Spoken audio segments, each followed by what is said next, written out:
গাজায় সুপেয় পানি সরবরাহ বন্ধ করে ইসরায়েল গণহত্যার কর্মকাণ্ড চালাচ্ছে বলে অভিযোগ তুলেছে হিউম্যান রাইটস ওয়াচ। বৃহস্পতিবার প্রকাশিত এক নতুন প্রতিবেদনে সংস্থাটি ইসরায়েলের বিরুদ্ধে আন্তর্জাতিক সম্প্রদায়কে লক্ষ্য ভিত্তিক নিষেধাজ্ঞা আরোপ করারও আহ্বান জানিয়েছে। এদিকে গেল 24 ঘন্টায় ইসরায়েলি হামলায় গাজায় আরও 32 জন এবং আহত হয়েছে 94 জন ফিলিস্তিনি। সৃষ্টি ঘটকের প্রতিবেদন। গাজার দুটি বিদ্যালয়ে বৃহস্পতিবার ভয়াবহ বিমান হামলা চালিয়েছে ইসরায়েল। ওই বিদ্যালয় দুটিতে উদ্বাস্তু ফিলিস্তিনিরা আশ্রয় নিয়েছিল। এ হামলায় শিশুসহ প্রাণ হারান বহু ফিলিস্তিনি। যদিও বরাবরের মতো কোনো প্রমাণ ছাড়াই ইসরায়েল দাবি করছে ওই আশ্রয় কেন্দ্রগুলো থেকে ফিলিস্তিনি সশস্ত্র গোষ্ঠী হামাস তাদের কার্যক্রম পরিচালনা করছিল।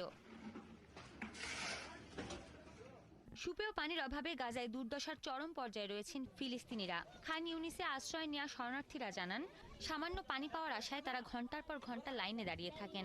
তারপরও অনেক সময় খালি হাতেই ফিরে যেতে হয় তাদের।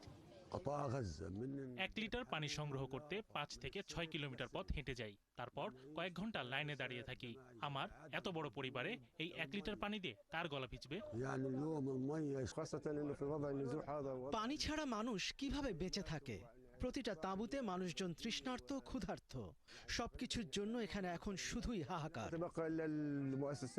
এরই মধ্যে গাজায় ফিলিস্তিনিদের জন্য পরিষ্কার পানি সরবরাহ বন্ধ করার মাধ্যমে ইসরায়েল গণহত্যার কর্মকাণ্ড চালাচ্ছে বলে অভিযোগ তুলেছে আন্তর্জাতিক মানবাধিকার সংস্থা হিউম্যান রাইটস ওয়াচ। বৃহস্পতিবার 184 পৃষ্ঠার নতুন এক প্রতিবেদনে সংস্থাটি জানায়, 2023 সালের অক্টোবরে গাজায় হামলা শুরুর পর থেকে সেখানকার পানি সরবরাহকারী পাইপলাইনগুলো ইসরায়েল বন্ধ করে দেয়। বন্ধ করে দেয়া হয় বিদ্যুৎ সরবরাহ। ফলে পানি শোধন প্ল্যান্ট, পানিকূপ এবং বর্জ্য ব্যবস্থাপনা প্ল্যান্টগুলো অকার্যকর হয়ে পড়ে। এরপর গাজায় 6টি বর্জ্য ব্যবস্থাপনা প্ল্যান্টের মধ্যে 4টির সৌর প্যানেল সম্পূর্ণ ধ্বংস করে দেয় ইসরায়েল। প্রতিবেদনে উঠে এসেছে, গাজার ফিলিস্তিনিরা প্রতিদিন মাত্র 2 থেকে 9 লিটার পানি সরবরাহ পাচ্ছে।